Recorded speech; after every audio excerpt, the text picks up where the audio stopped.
Et maintenant, nous accueillons un très beau couple, à la vie comme au travail, Léonie et Sylvain, basés aux Ouches, sous le nom de Scribeuse, rédacteurs et rédactrices de contes de fées. Bonjour. Bonjour Bonjour à vous. Alors, parlez-nous de ce projet Scribeuse. Comment est venu ce bébé, ce projet, voilà. Alors, c'est moi qui commence. Évidemment, c'est toi qui as créé. Donc, du coup, Scribeuse, on dit plutôt on maintenant parce que voilà, on est ensemble depuis 1 an et demi dans l'aventure. Donc, on l'a créé en 2017 en Bretagne. L'idée de base, c'était d'écrire des livres et des journaux pour des personnes qui avaient envie de raconter leur histoire ou garder le souvenir d'un événement. Et l'idée nous est venue assez naturellement parce que nous, on est journalistes de métier en presse écrite. C'est là-bas d'ailleurs qu'on s'est rencontrés côté vie privée. Et on a décidé de démissionner parce que le métier, voilà, on avait l'impression d'avoir fait le tour. On est parti voyager en Amérique du Sud pendant 15 mois, un voyage qu'on a surnommé la tourniquette, parce que c'est un voyage vadrouille, débrouille, et du coup ça nous a donné un certain goût de la liberté. Et cette liberté, on la retrouve aujourd'hui dans l'entrepreneuriat, et ça nous a donné une certaine idée de l'écriture pour autrui, et on la retrouve aussi dans notre métier d'aujourd'hui, qui est du coup, nous on dit qu'on est rédacteur et rédactrice de contes de fées, FAITS, et on va en parler du coup aujourd'hui. Et pourquoi ce nom, Scribeuse ? Ce nom, il vient un peu de loin. Hein. On a quand même tout de suite flashé assez vite sur le nom du scribe, du côté de l'Égypte antique, qui rédigeait quand même les textes d'un point de vue administratif pour les gens. Donc le mot scribe, l'accroche, on la voulait. Après, ça a travaillé un petit peu. Pour tout vous dire, même ça s'est fait en direct d'un bain, où ça s'est trouvé. Donc il y avait Il était tout seul. Hein, J'étais tout seul dans le bain. Ouais. Il y avait scribelle, scribesse, scribeuse. Il y avait le côté bosseuse, travailleuse. Je suis sorti, je lui ai proposé. Bim, ça a matché, c'est parti comme ça, quoi. Scribeuse en avril 2017. Et l'idée, c'était vraiment de trouver un nom aussi qui démarque à l'époque de Léonie, qui est mon prénom, parce que Scribeuse, dès le début, ça a été une société. Je me suis pas lancée en tant qu'auto-entrepreneur, et du coup, je voulais vraiment un nom propre pour l'entreprise, qui est devenu une marque, parce qu'on l'a déposé à l'INPI également. Donc, fallait pas que ce soit Léonie Place et ses contes de fées, par exemple, quoi. Donc, Scribeuse, c'était vraiment une identité forte, et qui est restée et qui perdure. Mais c'est bien le nom de la société. Ça, c'est important de le dire. Et en fait, parlez-nous, donc c'est pour des événements, mais quel type d'événements vous écrivez ? Alors, les événements, mais aussi toutes les histoires de vie. Donc, on a vraiment ces deux objets sur lesquels on tourne. Les événements, ça peut être une naissance, ça peut être un mariage, ça peut être l'inauguration d'une entreprise, ça peut être un anniversaire de mariage. Et la vie, ça peut être l'histoire entière d'une entreprise ou l'histoire de nos grands-parents, de nos parents, de notre grand-oncle. Donc là, on est sur le côté plus biographie. On fait vraiment les deux, quoi. Le côté histoire d'événements, souvenir d'événements. Et là, on est plus sur le côté reportage, du coup, qui a vraiment qui fait écho à notre métier de journaliste. Et le côté récit de vie, entreprise ou famille, qui fait écho au métier de biographe. Et sous quel type de format ? En fait, c'est des romans, des nouvelles, des... À la base, il n'y avait que le produit livre dans l'histoire de Scribeuse. Depuis 2 ans, il y a le produit journal qui est arrivé. Mais on est vraiment sur un livre donc qui est écrit de A à Z, mais avec une vraie narration. Si on fait un récit d'immersion en entreprise pour raconter les 75 ans d'une boîte, on n'est pas en 1934, il s'est passé ça, en 1945, il s'est passé ça, en 1954, il s'est passé ça. On va aller dans l'entreprise, vivre l'entreprise, interviewer 5, 10, 20, 30, 80 collaborateurs et de là, créer une histoire sur cette histoire. C'est une vraie narration avec, comme notre passé de journaliste, évidemment une belle accroche, une belle titraille, une belle chute. Il faut qu'il y ait un plaisir de lecture de A à Z et qu'on ne vous endort pas au milieu du récit, quoi. Donc il y a des chapitres, tout comme un vrai livre, quoi. Voilà, dans les livres, il y a prologue, chapitre et épilogue. Et dans les journaux, il y a l'édito, il y a le reportage, il y a des portraits, il y a des brèves, il y a la page jeu à la fin. Et il faut savoir que toutes les demandes s'adaptent et toutes les demandes sont réalisables en livre ou en journal. Et nous, du coup, on est là pour conseiller nos scribés, comme on les appelle, à choisir le bon format en fonction du message qu'ils ont envie de transmettre et de l'utilité en fait, de ce bel objet qui va forcément servir à transmettre une histoire, un message. Mais du coup, voilà, parfois le livre est plus adapté, parfois c'est le journal. Et c'est pour ça qu'on a développé ces deux formats et le nouveau format récemment. Et donc là, vous parlez de la différence. Qu'est-ce qui est différent du journal au livre ? Alors, nous, on a tendance à dire que le journal est un peu moins intimiste parce que forcément, on raconte moins de choses. Le journal est beaucoup plus court, tandis que le livre est très long. On est sur des livres qui font entre 100 et 200 pages selon les projets. Le journal, c'est un journal de 12 pages. Donc, on va avoir plus tendance à le partager, à le laisser traîner sur la table de la maison. Du coup, il va être feuilleté, tandis que le livre, c'est un très bel objet qui va être rangé dans une bibliothèque et où peut-être il va y avoir des secrets de famille qu'on n'a pas envie de dévoiler à tout le monde. Et c'est ça la vraie différence, quoi. C'est à quoi ça sert et pour qui vous voulez l'offrir. Et c'est pour ça que le journal fait d'ailleurs beaucoup plus office maintenant de cadeaux de remerciement. Si là je vous prends l'exemple du mariage, on va scriber le mariage des préparatifs au cocktail. On va évidemment être en immersion toute la journée et les mariés souvent veulent garder après dans leur bibliothèque pour toute leur vie le récit de cette journée de mariage au format beau livre. Mais ils peuvent aussi nous commander le journal 12 pages où on est là évidemment en immersion. On crée le journal et les invités qui étaient présents le jour J vont recevoir 2 mois après dans la boîte aux lettres le fameux journal plié dans son emballage et qui fait office donc de cadeau de remerciement. Ça se partage plus facilement. Et on y trouve des images, des photos. Oui, on travaille en collaboration avec les photographes qui ont été choisis par nos scribés, nos clients.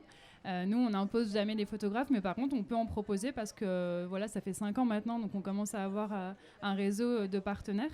Et en revanche, on propose aussi des illustrations. Et là, on travaille avec 5 illustratrices qu'on a choisies pour leurs valeurs, parce qu'elles ont les mêmes que nous, et pour leurs crayonnés très différents les unes des autres. Et du coup, on s'est proposé à nos clients différents styles, mais on leur dit toujours que s'ils connaissent dans leurs entourages des dessinateurs, dessinatrices qu'ils adorent, et on est open pour travailler avec tout le monde. Oui, parce que c'est aussi là l'une des forces de Scribeuse. Scribeuse, c'est 2 plumes, c'est Léonie et Sylvain, mais c'est aussi tout un réseau de partenaires autour de nous. Tu as cité les illustratrices, il y a une reliure d'art qui est avec nous, qui va façonner tous les ouvrages. On a une calligraphe qui fait tous les titres à la plume.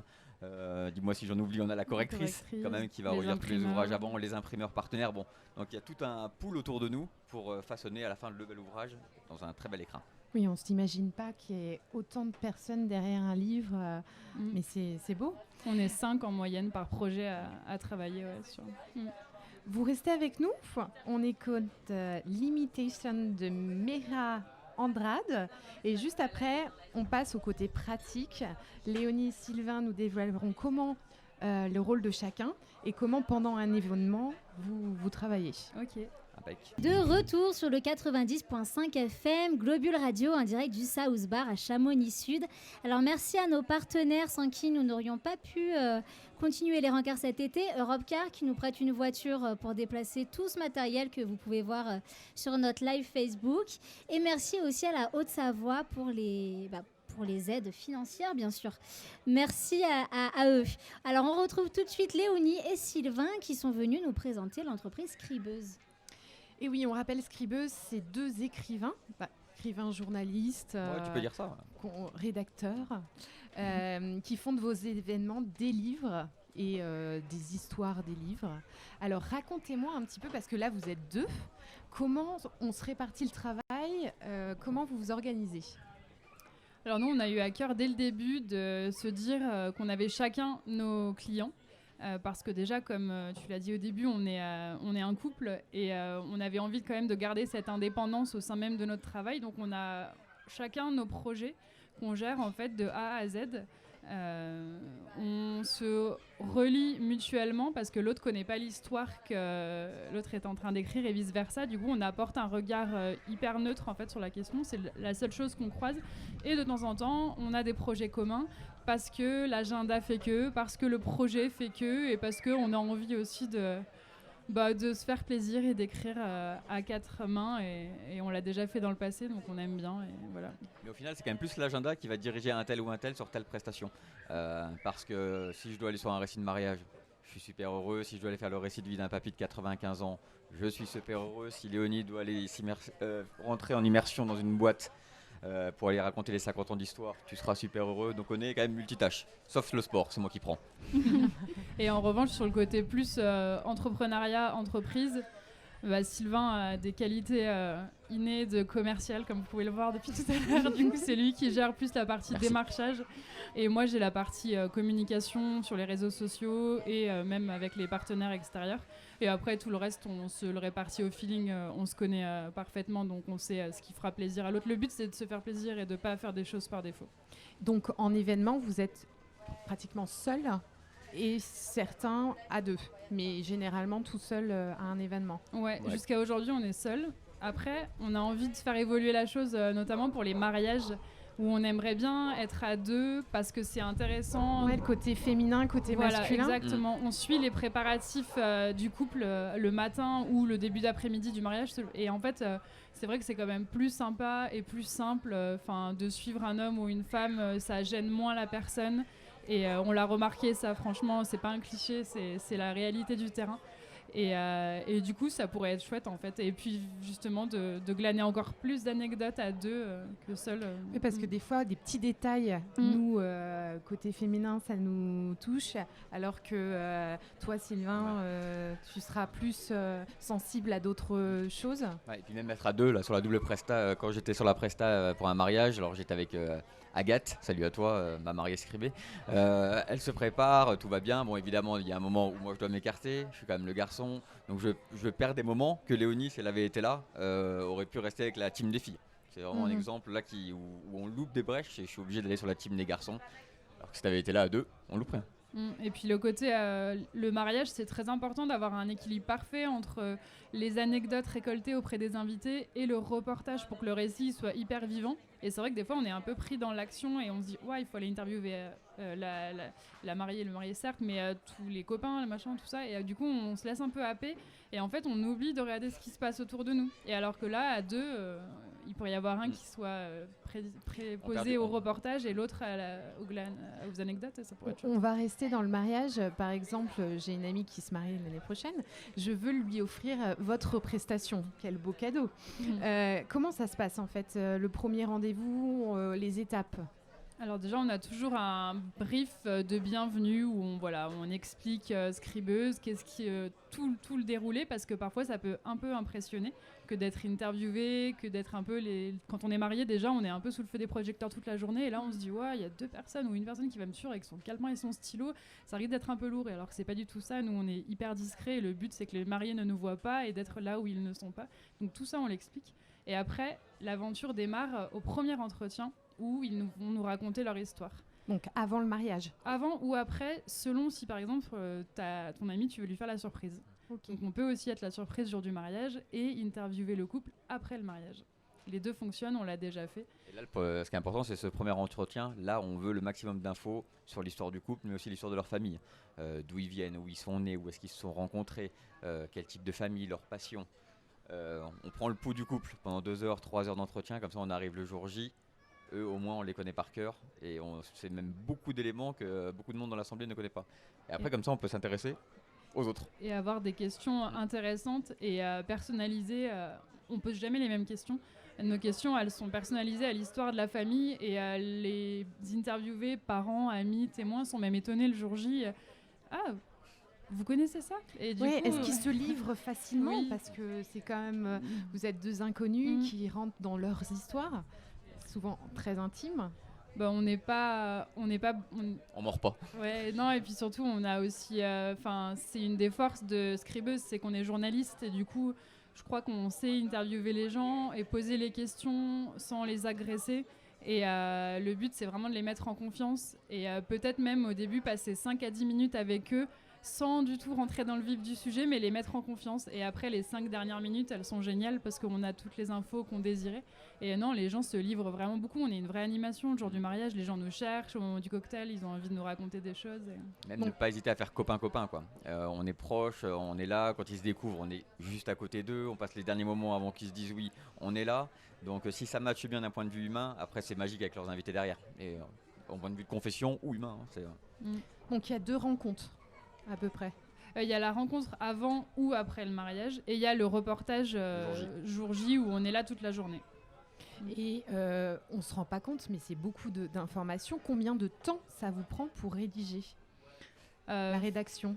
Un mariage... Ça dépend le livre au journal déjà.